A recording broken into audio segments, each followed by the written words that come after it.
Masetto के पास आती है और उसके साथ जबरदस्ती भूकंप लाने की कोशिश करने लगती है। लेकिन इस बार दूर से ब्रूनो उन्हें देख लेता है और गुस्से में आकर अपने आदमियों से कहता है, मसेटो को पकड़ के मेरे पास ले आओ। मसेटो ने भी देख लिया था कि ब्रूनो ने सब कुछ देख लिया है, इसलिए वो अपनी जान बचाने के लिए वहाँ से भागना शुरू कर देता है और ब्रूनो के आदमी भी उसके पीछे पड़ जाते हैं, लेकिन वो उसे पकड़ नहीं पाते। जंगल से होते हुए भागते भागते बहुत दूर जाने के बाद मसेटो फादर टोमासो को देखता है। फादर ने बाजार जाने के रास्ते में थोड़ा वाइन पी लिया था और नशे की वजह से उनकी गाड़ी उलट गई थी और सारे कपड़े भी नदी में बह रहे थे। मसेटो ये देखकर फादर की मदद करता है और सारे कपड़े फिर से इकट्ठा कर देता है। इससे फादर बहुत खुश होते हैं और जब उन्हें पता चलता है कि मसेटो का कोई घर नहीं है तो वो उसे अपने साथ चर्च में ले आते हैं। फादर उसे कुछ खाने के लिए देते हैं और कहते हैं कि चर्च में तुम्हें गूंगा बहरा बनकर रहना पड़ेगा, नहीं तो चर्च की सिस्टर्स तुम्हें बहुत परेशान करेंगी। अगले दिन सुबह फादर मसेटो को सिस्टर मरिया से मिलवाते हैं और कहते हैं कि मैं एक आदमी को लाया हूँ जो हर काम में माहिर है, पर ये गूंगा बहरा है इसलिए इसे यहाँ लेकर आया हूँ ताकि ये लुर्को की जगह काम कर सके।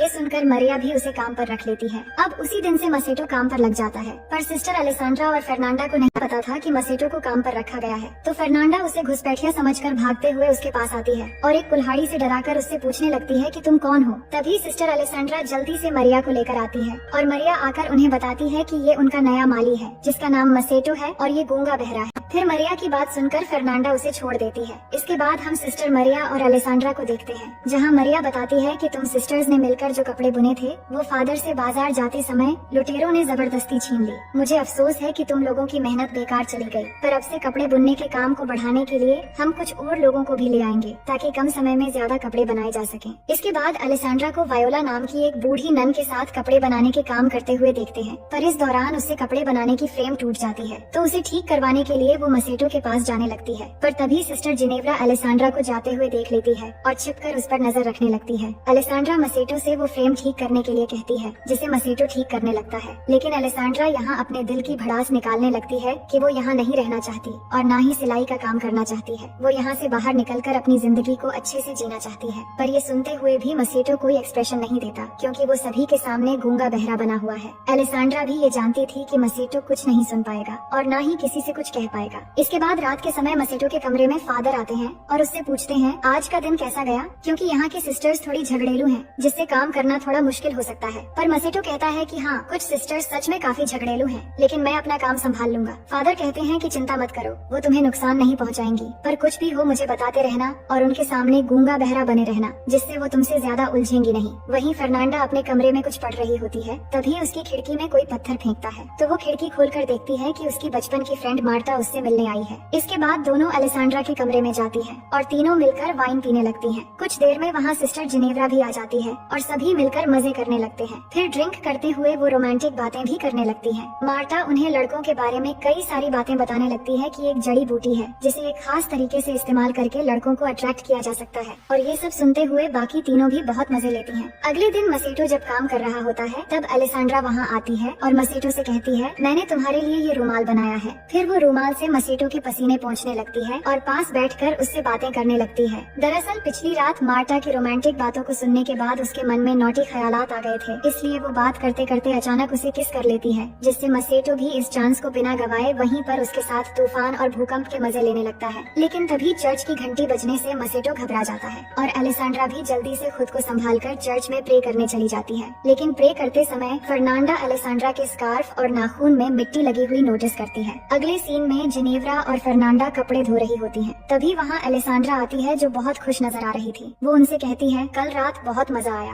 फर्नांडा पूछती है, तुम यहाँ क्या कर रही हो और तुम्हारे कपड़े इतने गंदे कैसे हो गए? जिस पर वो कहती है कि मैं उस नए माली के साथ उसके कामों में हाथ बटा रही थी जिससे कपड़े गंदे हो गए। ये सुनकर उन दोनों को यकीन नहीं होता क्योंकि अलेसांड्रा कोई भी काम नहीं करती थी, पर फर्नांडा काफी शातिर थी। वो समझ चुकी थी कि अलेसांड्रा जरूर कुछ छिपा रही है। फिर आगे हम फर्नांडा और मार्टा को जंगल में देखते हैं जो उस जड़ी बूटी को खोजती है। फिर वो उस जड़ी बूटी को उबालकर एक लिक्विड तैयार करती है, जिसके बाद मार्टा फर्नांडा की आंखों में उस लिक्विड की 2 बूंद डालती है और फिर उसकी उंगली में कट लगाकर थोड़ा खून लेकर उसके गालों पर लगाती है। लेकिन ये सब जिनेव्रा छिपकर देख रही होती है। इसके बाद फर्नांडा और मार्टा मसेटो के कमरे में जाती हैं, जहां फर्नांडा उसे चाकू दिखाकर डराती है। फिर दोनों मिलकर मसेटो को अपनी तरफ अट्रैक्ट करने की कोशिश करने लगती हैं। मसेटो को ये सब अजीब लगता है कि ये उसके साथ क्या कर रही है, पर धीरे धीरे वो भी अपना कंट्रोल खो देता है, जिसके बाद तीनों मिलकर इस तूफान और भूकंप का भरपूर मजा लेते हैं। फिर अपना काम खत्म होने के बाद दोनों घर से बाहर आ जाती हैं। तभी वहाँ आकर उन्हें जिनेव्रा मिलती है और पूछती है, तुम दोनों यहाँ क्या कर रही हो? जिस पर वो उसकी बातों का कुछ खास जवाब नहीं देती और बहाना बनाकर वहाँ से चली जाती है। लेकिन जिनेव्रा समझ जाती है कि वो उससे कुछ छिपा रही है। अगली सुबह हेड फादर बिशप चर्च घूमने आते हैं तो फादर टोमासो और मरिया उनका स्वागत करते हैं। दूसरी तरफ मसेटो अलेसांड्रा के कमरे में जाता है और दोनों फिर से एक बार तूफान और भूकंप के मजे लेने लगते हैं। पर इसी बीच सिस्टर वायोला कमरे में आ जाती है, जिसे वो पहले नोटिस नहीं कर पाते। लेकिन अचानक मसेटो उसे देखकर बोल पड़ता है, जिससे अलेसांड्रा चौंक जाती है। पर वायोला के आ जाने से दोनों घबरा जाते हैं और अलेसांड्रा खुद को ठीक करते हुए वायोला की मदद करने लगती है और मसेटो बिस्तर के नीचे छिप जाता है। उनका लक अच्छा था क्योंकि सिस्टर वायोला सुन नहीं सकती थी, इसलिए वो उनकी हरकतें नहीं समझ पाती।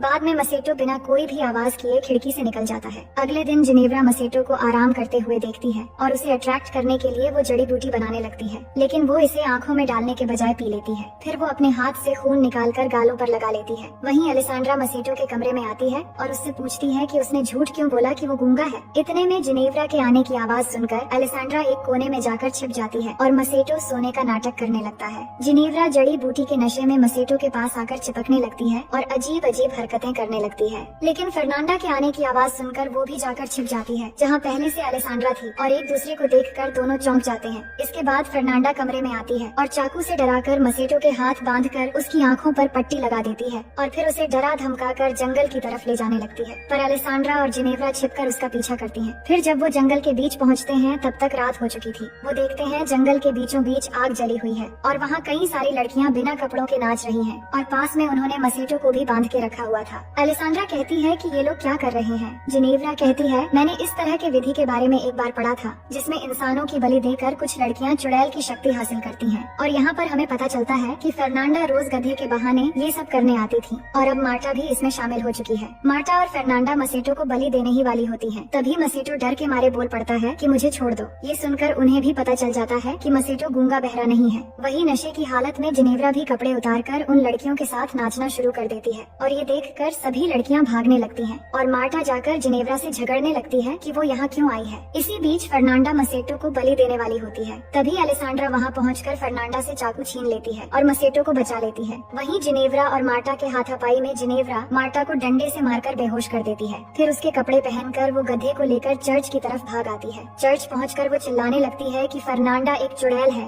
और ये सब आवाज सुनकर फादर बिशप बाहर आते हैं तो जिनेव्रा आकर उन्हें बताने लगती है कि फर्नांडा एक चुड़ैल है। इतने में फर्नांडा, अलेसांड्रा और मसेटो भी वहाँ पहुँच जाते हैं। अलेसांड्रा फादर से कहती है ये झूठ बोल रही है और आज इसने वो जड़ी बूटी लिया और नशे की हालत में बकवास कर रही है। पर जिनेव्रा कहती है, नहीं, मैं झूठ नहीं बोल रही हूँ, ये सब एक साथ मिले हुए हैं और ये दोनों इस माली के साथ इंटीमेट भी हो चुकी हैं। ये सुनकर फादर बिशप मरिया को बुलाकर बाहर लाते हैं और पूछते हैं कि ये सब क्या हो रहा है। तभी फादर टोमासो भी मरिया के कमरे से बाहर आते हैं, जिसे देखकर सभी लोग हैरान रह जाते हैं और फादर बिशप भी समझ जाते हैं कि इस चर्च में अब तक क्या चल रहा था। इसके बाद अगले दिन फादर बिशप एक एक करके सभी को सजा सुनाते हैं और गॉड से माफी मांगने के लिए कहते हैं और फादर टोमासो को सबसे बड़ी सजा मिलती है क्योंकि उन्होंने फादर होने का गलत फायदा उठाया था। उन्हें सजा के तौर पर एक ऐसे आश्रम में भेज दिया जाता है जहाँ सिर्फ मर्द रहते हैं और मसेटो को फिर से लॉर्ड ब्रूनो के हवाले कर दिया जाता है जहाँ लॉर्ड के सिपाही उसे बंदी बना लेते हैं। इसके बाद हम तीनों सिस्टर्स को देखते हैं जो एक दूसरे से माफी मांगती हैं। सिस्टर जिनेव्रा भी फर्नांडा से कहती है, मुझे माफ कर देना। फिर तीनों मसेटो के बारे में सोचने लगती हैं कि शायद लॉर्ड ब्रूनो उसे मार डालेगा,